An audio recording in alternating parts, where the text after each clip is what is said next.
I am 82 years old, and the woman I loved for 60 years left me without a single word. No argument, no slamming doors, no screaming match at 2 in the morning. She just vanished, quiet as fog. And I'm sitting here now in a kitchen that still smells like her lavender soap, listening to a clock tick on a wall she picked out. Staring at a drawer I open every single morning like a man pressing on a bruise just to make sure it still hurts. Inside that drawer is an anniversary card. Faded, yellowed at the edges. Got those generic roses on the front. The kind you grab at the drugstore when you're already late. Inside, my handwriting. To my darling, happy 45th. That's it. That's all I wrote. And you know what she wrote back? Nothing. Blank space under my words. She never wrote back on a single one of those cards. Not once in 60 years. And I never noticed. Not once. I was married 60 years. I thought that meant something. I thought the number itself was the achievement. Like some kind of trophy you put on the mantle to prove you did it right. Turns out she left me 1,000 times before she actually walked out that door. And I didn't notice a single one. That's what I want to talk to you about. Not love, not marriage. About blindness. The kind that doesn't have anything to do with your eyes. See, I grew up in a world where a man's job was simple. You provide, you protect, you keep the lights on, you keep the roof solid, and everything underneath that roof is supposed to take care of itself.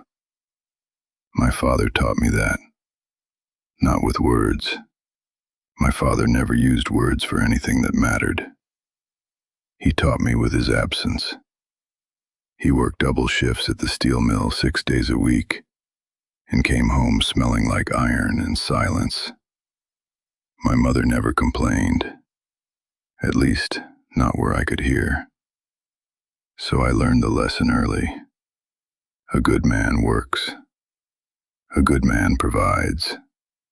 And love? Love is what happens in the background while you're getting things done. I believed that lie for 60 years. I married Margaret in 1962. She was 20 years old, and she smiled like the world hadn't gotten to her yet. I was 22, just back from the service, and I thought I was the luckiest man in 3 counties.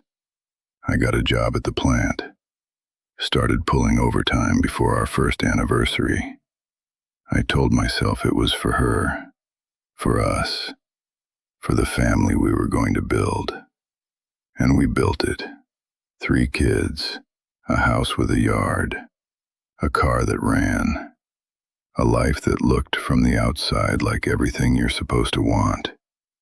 But here's what I didn't see. In the early years, Margaret used to leave little notes in my lunchbox, folded scraps of paper tucked between the sandwich and the apple. Things like, "I'm proud of you," or "Come home soon. I miss your face." Small things, ordinary things.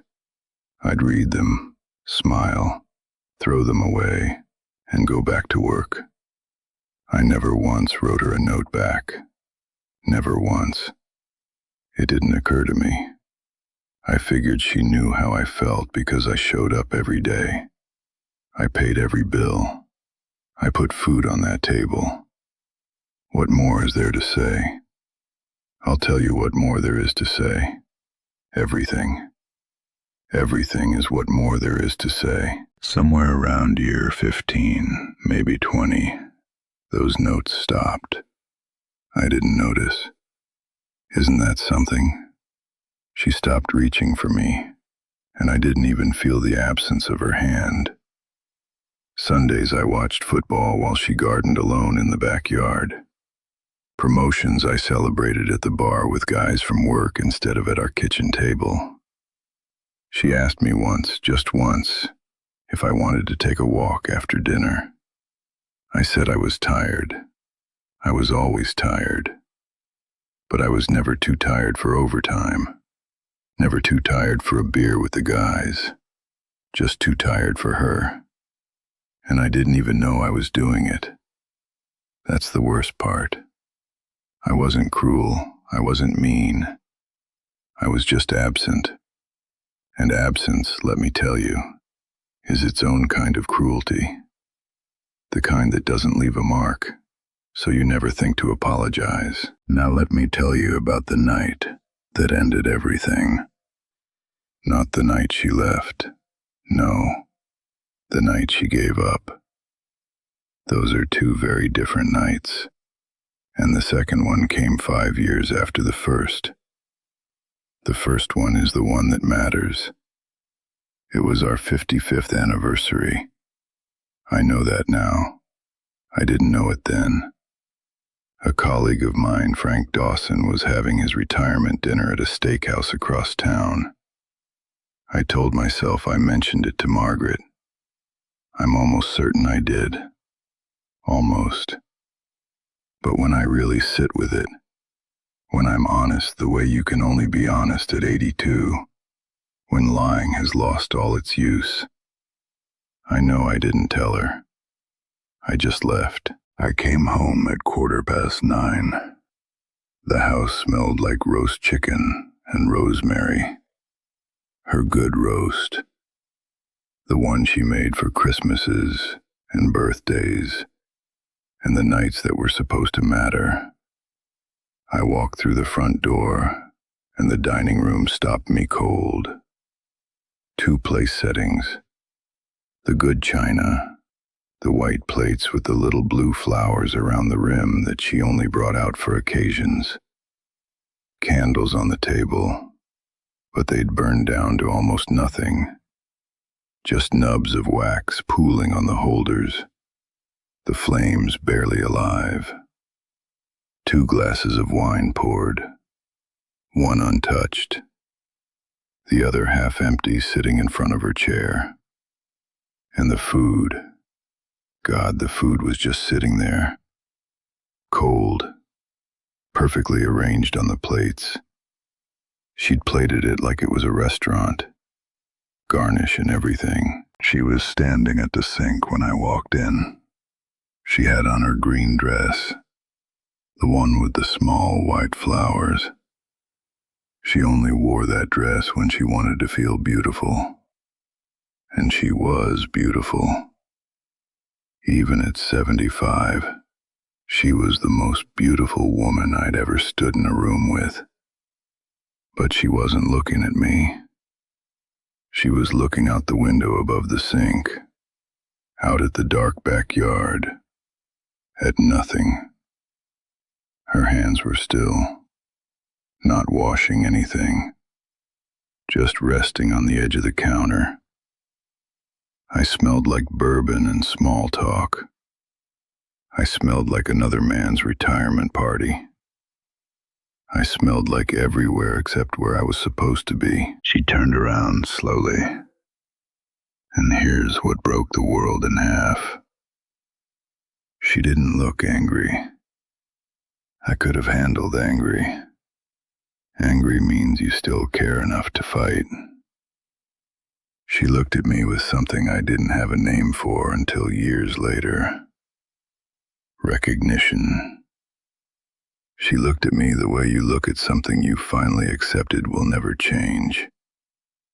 The way you look at rain through a window when you've already canceled your plans. She said, quiet as a church. I set the table at 6. 6. She'd been sitting there for 3 hours. 3 hours of candlelight shrinking. 3 hours of rosemary going cold. 3 hours of staring at an empty chair across from her, waiting for a man who was across town laughing at someone else's jokes. I said, "I told you about Frank's dinner." I said it fast, the way you do when you know you're wrong but you haven't admitted it to yourself yet. She didn't argue. That's what I remember most. She just nodded, a small nod, like she was checking a box on a list she'd been keeping for decades. Then she walked to the table, picked up both plates, carried them to the trash can, and scraped them clean. The sound of that food hitting the bottom of the bin, rosemary chicken and roasted potatoes falling off her good china into a plastic bag. That sound, I hear it every single night. It's louder than anything anyone has ever screamed at me. She washed the dishes. She blew out what was left of the candles. She folded the napkins and put them back in the drawer. And then she went to bed. She didn't say goodnight. She slept facing the wall. And I stood in that dining room like a man who just walked through his own crime scene and didn't even know he was the one holding the weapon. 5 years later, I came home to a quiet house. But this time it was a different kind of quiet. Her closet was half empty. Her bathroom shelf was cleared. Her suitcase was gone. On the kitchen counter, a single note in her handwriting. Steady. No tear stains. No shaking letters. Just calm, deliberate words. I can't keep setting a table for someone who never sits down. That was it. 60 years. And that was her goodbye. I found the anniversary card later that week. Still in the nightstand drawer. Still in its envelope. I'd bought it for that 55th anniversary. The one with the roast chicken and the burned-down candles. I never gave it to her. I don't even remember why. Probably came home too late. Probably forgot. Probably figured I'd give it to her tomorrow. And then tomorrow became 5 years of tomorrows that all looked exactly the same. Now I sit in this house like a ghost, haunting my own life. Her curtains still hang in the living room. I can't take them down. Her coffee mug is still in the cabinet, third shelf, behind mine. Her garden out back has gone to weeds, and I can't bring myself to pull them, because those weeds are growing in soil she touched. Every morning I open that drawer and I look at that card. I read my own handwriting. To my darling. My darling. I called her my darling on paper and treated her like furniture in person. That card is the proof. Not of love, of laziness, of a man who thought buying a card at a drugstore once a year was the same thing as showing up. I didn't build a marriage. I bought a subscription and assumed it would auto-renew. I eat alone now. One plate, one fork. You want to know what loneliness sounds like? It sounds like a single fork scraping against a single plate in a kitchen built for a family. It sounds like a clock ticking in a house where nobody's coming home. My children visit. They call on Sundays, but they take her side. They don't say it, but I can hear it in the spaces between their words. They saw what I didn't. They watched their mother disappear in slow motion while their father read the newspaper and called it a life. I called Margaret once, about 3 months after she left. She answered on the second ring. She was calm, kind even. And that kindness cut me worse than any anger ever could, because it was the kindness of someone who's already finished grieving. She was done. She'd mourned our marriage years ago, maybe decades ago, and I was only just beginning. She said, "I hope you're eating well." Not "I miss you," Not come find me. Not let's try again. I hope you're eating well. The kind of thing you say to a neighbor. The kind of thing you say to someone who no longer has the power to hurt you because you've already absorbed every hurt they had to give. That's when I understood. She didn't leave me that Tuesday afternoon when she packed her suitcase. She left me the night she scraped those plates into the trash. She left me every Sunday I chose the television over her. She left me every time I walked through the door and didn't ask how her day was. She left me in 1,000 small departures, and I slept through every single one. Now I'm talking to you. Yes, you. Sitting there right now with your phone in your hand while she's in the other room. Put it down. I'm not asking. I'm telling you. Put it down. Walk in there and look at her. Actually look at her. Ask her how her day was and then close your mouth and listen to the answer. Not while you're scrolling. Not while the TV's on. Listen like her words are oxygen and you're drowning. When was the last time she laughed? Do you even remember? When was the last time she reached for your hand and you reached back? When was the last time you sat at a table she said and told her the meal was beautiful? When was the last time you said something to her that she didn't have to earn? Notice when she stops asking you to come to bed. Notice when she stops telling you about her day. Notice when she stops fighting with you, because that's not peace. That's surrender. And surrender is the last thing that happens before someone picks up a suitcase and writes a note you'll read for the rest of your miserable life. Love is not a contract you sign once and forget about. It's a fire, and you carry the wood every single day, or you wake up cold. I woke up cold. I woke up in an empty house with a faded card and a drawer full of proof that I was physically present and emotionally gone for 60 years. This card right here, with its drugstore roses and my lazy handwriting. This is what a 60-year marriage looks like when you sleepwalk through it. This is the receipt for a life I thought I was living, but was actually just watching pass by from a distance. Don't be 82 years old, sitting alone in a kitchen that smells like someone who's never coming back, holding the proof of everything you forgot to do.